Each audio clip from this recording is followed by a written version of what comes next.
Ukrainian President Volodymyr Zelenskyy on Friday visited the site of the deadly Russian attack in Ukraine's capital Kiev that killed at least 12 people.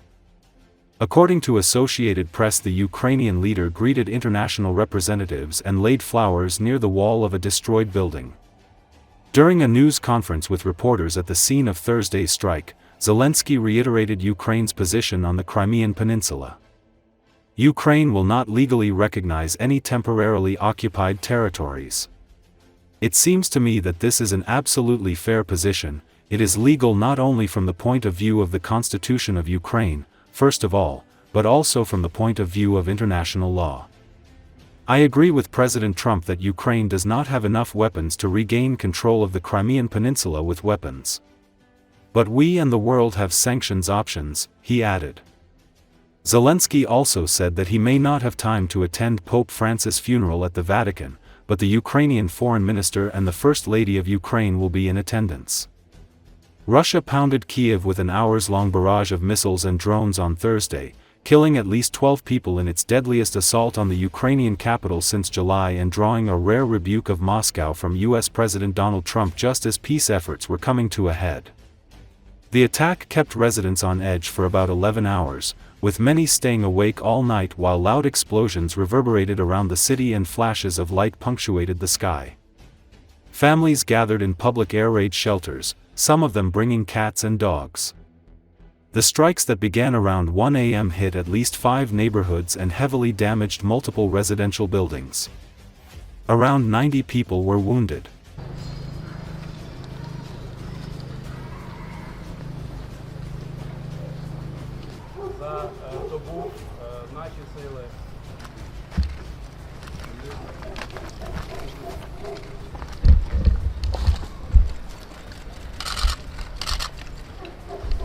Наша позиція, вона незмінна, тільки український народ має право вирішувати, які території є українськими. І Конституція України говорить, що всі тимчасово окуповані території, вони тимчасово окуповані. Вони всі належать Україні, українському народу. Україна не буде визнавати юридично будь-які тимчасово окуповані території. Мені здається, що це абсолютно справедлива позиція, вона законна з точки зору не тільки Конституції України, хоча передусім, але і з точки зору міжнародного права. І весь світ, або більшість світу підтримує нас в цьому, навіть ті країни, які балансують постійно в відносинах між нами і Росією, навіть вони всі визнають територіальну цілісність і суверенітет України, включаючи півострів Крим.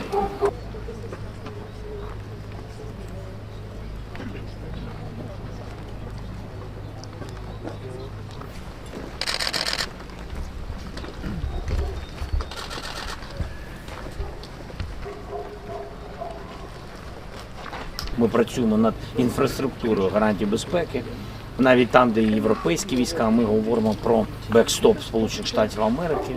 Безумовно, я про це вже говорив, що передусім я говорив з президентом Трампом і говорив, що для нас бекстоп – це не обов'язково boots on the ground в Україні. Я знаю, що як не дуже позитивно на це дивиться Сполучені Штати Америки, тому ми говоримо про роботу розвиток, ми говоримо про кіберзахист, ми говоримо передусім про системи протиповітряної оборони, ПЕТ.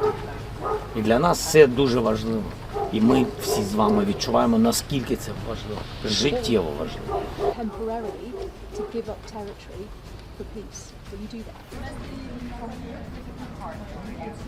Я погоджуюсь з ним, що у нас сьогодні немає достатньої зброї, саме зброї, не людей, тому що наші люди, так, це головніше, найголовніше. Але казати, що у нас немає армії, це неправда, я так вважаю. І тому у нас сьогодні, я погоджуюсь з президентом Трампом, що у України немає достатньо зброї, щоб зброєю повернути контроль над півостровом Крим. Але у нас є можливості санкційні, у світу є можливості іншого економічного тиску, дипломатичного тиску, щоб говорити це, обговорювати територіальні питання, але тільки після повного безумовного припинення вогню.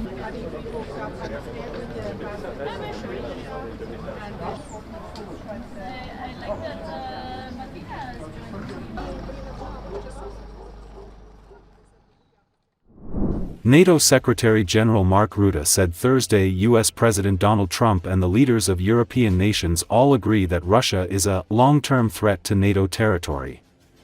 According to Associated Press, Rutte made the comments while speaking to reporters outside the White House following a meeting with Trump and Norway's Prime Minister Jonas Gahr Støre.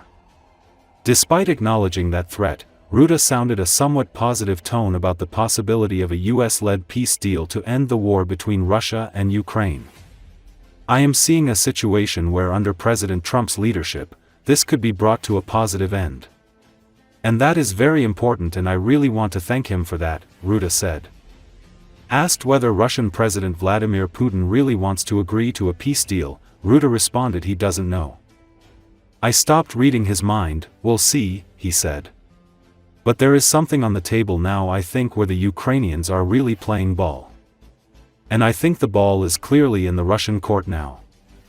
The NATO Secretary General made the comments after Trump said in the Oval Office meeting that Putin's concession to help forge a peace deal was by stopping taking the whole country, adding that was a pretty big concession. Rutte said he didn't want to talk about concessions from either side. "I really believe that some huge steps have been taken over the last couple of days," he said. "But I don't think it helps if I start to comment on itsy-bitsy bits of it. It doesn't work. So I'm going to do that." Rutte also said that NATO member defense spending has to be considerably higher than this famous 2%, which we wanted to achieve by 2024. It has to be considerably north of 3%. And this is based not on an assumption, but based on careful planning. We know exactly which capabilities we need to reach. We know the gaps there are to keep NATO territories safe, Rutte said. I'm not seeing a situation where the US is walking. I'm seeing a situation where under President Trump's leadership, this could be brought to a positive end. And that is very important, and I really want to thank him for that. How does the global trade war? Do you think that the Russian president wants to make peace? I don't know. I worked with him for 4 years, between 2010 and 2014, when I was Prime Minister of the Netherlands, and I stopped trying to read his mind. You mean President Putin? Huh? President Putin. You meant the Russian president? Yeah. Yes. So I worked with him for 4 years, between 2010 and 2014. I stopped trying to read his mind. We'll see, but there is something on the table now, I think, where the Ukrainians are really playing ball. And I think the ball is clearly in the Russian court now. How does the global trade war affect NATO unity? To say that you urged U.S. officials not to pressure Ukraine into accepting a peace deal that favors Russia? No, it's not accurate, no. Do you think, Mr. Secretary General. Thank you, Mr. Secretary General. How much are you encouraging other NATO allies to spend on their defense? What would you like that percentage to be?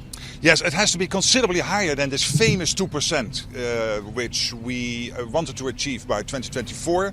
We have seen the last couple of days countries like Belgium and Spain and Italy saying we will reach the 2% in time for the summit.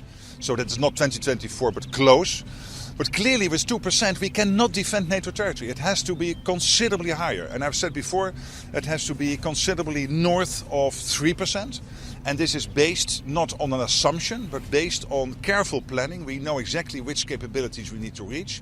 We know the gaps there are to keep NATO territory safe. And the good thing is that by spending so much more on the Canadian-European side, we will equalize with what the US is paying on its defense. And that means that with Trump 45, what we have seen is now hundreds of billions, now in total 700 billion spent more on defense on aggregate. But this will indeed bring in not billions, but trillions more for the coming years. Did the President... Upon your conversations that you've had here in Washington with the Defense Secretary, with President Trump, from your take, do they understand the threat that President Putin has on Europe as a whole, not just on Ukraine, but Europe as a whole, even the countries that aren't in NATO, like Moldova? We all agree in NATO that Russia is the long-term threat to NATO territory. To the whole of the Euro-Atlantic territory. Are you concerned about Turkey? The president was asked about concessions. Are you aware of any concessions from the Ukrainians or the Russians? And should the Ukrainians be concerned that a deal won't be in their favor? Well, you know, when you are in peace talks, somehow you have to negotiate. But I think I'm not helping a successful conclusion of these talks. And I really believe that some huge steps have been taken over the last couple of days. And the London meeting yesterday was successful. But I don't think it helps if I start to comment on itsy-bitsy bits of it. It doesn't work, so I'm not going to do that. Are you concerned about Turkey and Syria? Madam! What's your message to the president when it comes to Crimea in terms of Ukraine keeping that or not? What was your message to the president? Again, these talks are ongoing. It doesn't work, and it doesn't help if I'm going to comment on every aspect of talks and what might be on the table or not. So I don't want to do that. I think we're going. Thank you so much. This was very special. See you next time.